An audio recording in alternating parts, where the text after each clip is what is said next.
ఆంధ్రప్రదేశ్లోని ఇంటెలిజెన్స్ అధికారులు ఇచ్చినటువంటి సమాచారంతో రేవంత్ రెడ్డి వైఎస్ జగన్మోహన్ రెడ్డి కుట్రను భగ్నం చేశారు అనేటువంటి వార్తలు వస్తున్న నేపథ్యంలో ఇంతకీ వైఎస్ జగన్మోహన్ రెడ్డి కుట్ర ఏంటి, దాన్ని రేవంత్ రెడ్డి ఎలా భగ్నం చేశారు అనేది మనం పూర్తి స్థాయిలో విశ్లేషణ చేసుకుందాం. ప్రస్తుతం మనతో పాటు ఉన్నారు ప్రముఖ రాజకీయ విశ్లేషకులు, ప్రముఖ సీనియర్ జర్నలిస్ట్ దుర్గా వడ్లమణి గారు. వారితో మాట్లాడదాం.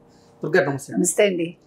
ఆంధ్రప్రదేశ్లోని ఇంటెలిజెన్స్ అధికారులు ఇచ్చినటువంటి సమాచారంతో రేవంత్ రెడ్డి వైఎస్ జగన్మోహన్ రెడ్డి కుట్రను భగ్నం చేశారు అనేటువంటి వార్తలు వస్తున్నాయి. ఇంతకీ వైఎస్ జగన్మోహన్ రెడ్డి కుట్ర ఏంటి, దాన్ని రేవంత్ రెడ్డి ఎలా భగ్నం చేశారు అంటే ఏం చెప్తారు?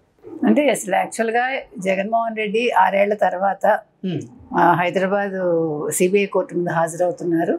తప్పనిసరి పరిస్థితుల్లో ఆయన రావాల్సి వస్తుంది.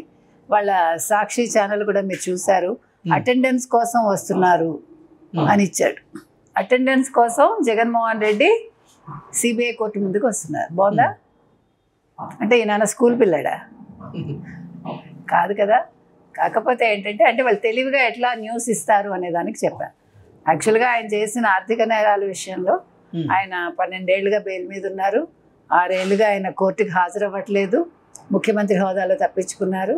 తర్వాత ఇప్పుడు సెక్యూరిటీ రీజన్స్ చెప్పి యాక్చువల్గా యూరోప్ పర్యటనకి వెళ్ళారు. ఆయన వెళ్ళినప్పుడు సిబిఐ కండిషన్ పెట్టింది కూడా, మీరు తప్పకుండా సిబిఐ కోర్టు ముందు హాజరవ్వాలి వచ్చాక. అంటే ఒప్పుకుని వెళ్ళి వచ్చాక అసలు ఏమీ సమాధానం ఇవ్వకపోతే, రాకపోతే వాళ్ళు ప్రశ్నించేసరికి మళ్ళా కాదు నేను వస్తే ప్రభుత్వం సెక్యూరిటీ ఇవ్వలేదు, ప్రభుత్వానికి ఇబ్బంది అవుతుంది, తర్వాత ప్రజలు కూడా ఇబ్బంది పడతారంటూ ఒక కుంటి సాకు చెప్పాడు.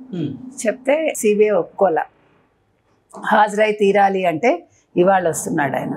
అయితే మీరు అన్నట్టుగా అసలు వాళ్ళ ప్లాన్ వేరు.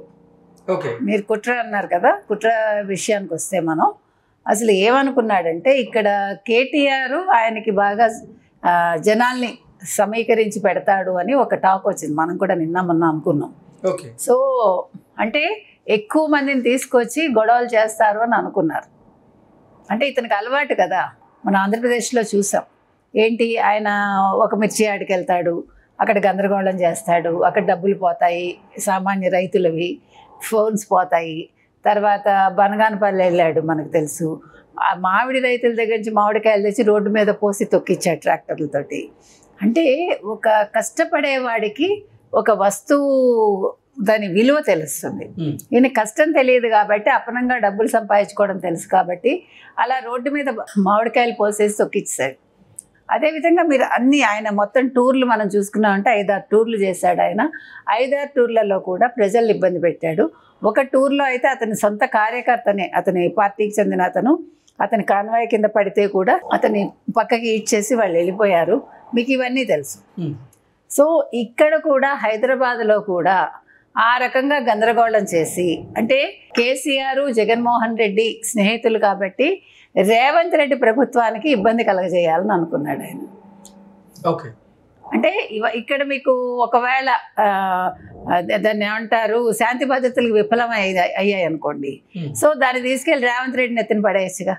ఎందుకంటే మన జూబ్లీ హిల్స్ ఎన్నికలు మీకు తెలుసు జరిగాయి. యాక్చువల్గా బీఆర్ఎస్ చాలా ప్రాణాలొడ్డి వాళ్ళు పోరాటం చేశారు, కానీ ఓడిపోయారు ఘోరంగా. ఊహించని విధంగా, అంతే మనం అనుకున్న విధంగా వాళ్ళు ఊహించిన విధంగా 25,000 ఆల్మోస్ట్ మెజారిటీతో నవీన్ యాదవ్ గెలిచారు. సో ఇవన్నీ కలిపి ఇవాళ బీఆర్ఎస్ చాలా కుతకుతలాడిపోతుంది. ఇంకో పక్క జగన్మోహన్ రెడ్డికి ఏం పోయింది, జగన్మోహన్ రెడ్డికి ఎక్కడికి వెళ్ళినా గొడవలు చేయడం అనేది చాలా సరదా ఆయనకి. కాబట్టి బీఆర్ఎస్ వైపు ఉన్నాడు కాబట్టి ఖచ్చితంగా ఇవాళ ఏదో ఒకటి చెయ్యాలనుకున్నాడు. ఎందుకంటే ఆయన ఎక్కడికి వెళ్ళినా కూడా మీకు తెలుసు, ఒక ఏమంటారు, పెద్ద కాన్వాయ్ వేసుకుని వెనకాల స్లోగన్స్ తోటి జై జగన్, సీఎం జగన్ అని అనిపించుకుంటూ హైదరాబాద్లో కూడా అలాగే చేయాలని ఆయన ఉద్దేశం. అంటే అందరి దృష్టిని ఆకర్షించి మొత్తానికి రవాణానంతా కూడా ఇబ్బంది పెట్టి, ప్రజల్ని ఇబ్బంది పెట్టి ఆయన కోర్టుకి వెళ్ళాలనుకున్నారు, నాంపల్లి కోర్టుకి.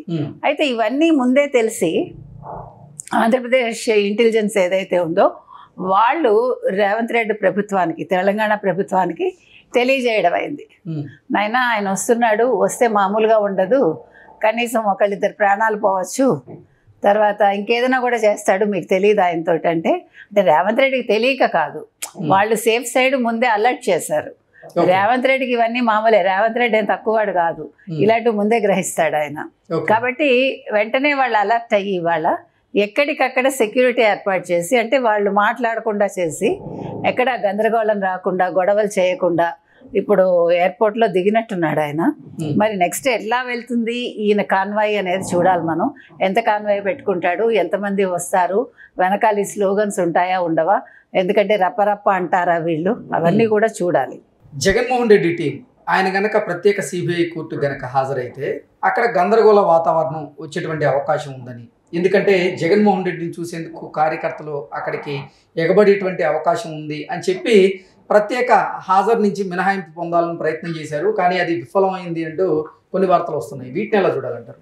కరెక్ట్గా చెప్పారు మీరు. ఇప్పుడు ఈ పాయింట్కి అప్లై చేసుకుంటూ ఆయన ఇప్పుడు గందరగోళం చేశారు అనుకుందాం, చేస్తే కనుకైతే నెక్స్ట్ మళ్ళీ సిబిఐ రమ్మంటుంది కదా. ఇప్పుడు ఆల్మోస్ట్ ఇంకా ప్రతి నెల రావాల్సి ఉంటుందో, ప్రతి వారం రావాల్సి ఉంటుందో అటెండెన్స్కి. సో ఇక్కడ ఇవాళ గందరగోళం ఏర్పరిచారు అనుకోండి, ఆ అభిమానులన్నీ ఎవరినో తీసుకొచ్చి, పేటీఎం బ్యాచ్ ఉంటుంది కదా, వాళ్ళని తీసుకొచ్చి ఒక గందరగోళం సృష్టిస్తే కోర్టుకు విన్నవిస్తాడనమాట, సిబిఐ కోర్టుకి. చూసారా సార్, నేను చెప్పాను మీకు, మీరు వినలేదు, నేను వస్తే ప్రాబ్లం అవుతుందని చెప్పాను, నాకు ఇంతమంది అభిమానులు ఉంటారు, ఇట్లా ఈ రకంగా అవుతుంది, తొడతొక్కిడి అవుతుంది, అభిమానుల తాకిడి తట్టుకోలేరు, ప్రజలు ఇబ్బంది పడతారు, నేను అన్నానా ప్రభుత్వానికి ఇబ్బంది అవుతుందని, ప్రభుత్వం రక్షణ కల్పించలేదని అని ఒక రివర్స్లో సిబిఐ కోర్టుకి విన్నవించాలనుకుని ఉంటాడు. ఎందుకంటే ఇలాంటి ఆలోచనలు ఒక జగన్మోహన్ రెడ్డి చేయగలడు. కాబట్టి మీరన్న పాయింట్ కరెక్ట్, ఆ రకంగానే ఆయన చెయ్యాలని అనుకుని ఉంటాడు ఆయన. కానీ ఇవన్నీ ముందే ఊహించి అటు ఆంధ్రప్రదేశ్ పోలీసులు కావచ్చు, ఇటు తెలంగాణ పోలీసులు కావచ్చు, లేదు తెలంగాణ ప్రభుత్వం కావచ్చు, రేవంత్ రెడ్డి కావచ్చు, అందరూ కూడా దీని మీద దృష్టి పెట్టి ఇవాళ ఎక్కడికక్కడ సజావుగా ఈయన వెళ్ళి కోర్టుకు హాజరై వచ్చేసేలాగా చూస్తున్నారు. అక్రమాస్తుల కేసులో ఇప్పుడు ప్రత్యేక సిబిఐ కోర్టుకి హాజరవ్వాలని జగన్మోహన్ రెడ్డి హైదరాబాద్ వస్తున్నారు. ఈ నేపథ్యంలో తల్లి విజయమ్మ గారితో భేటీ కాబోతున్నారు అనేటువంటి ఒక వార్త వస్తుంది. దాన్ని ఎలా చూడాలండి? అది ఇంకా క్లారిటీ రాలేదండి మనకి. మరి కలుస్తారా కలవరా అనేది వెయిట్ చేసి చూడాలి మనం. ఓకే ఓకే అండి, థ్యాంక్ యూ.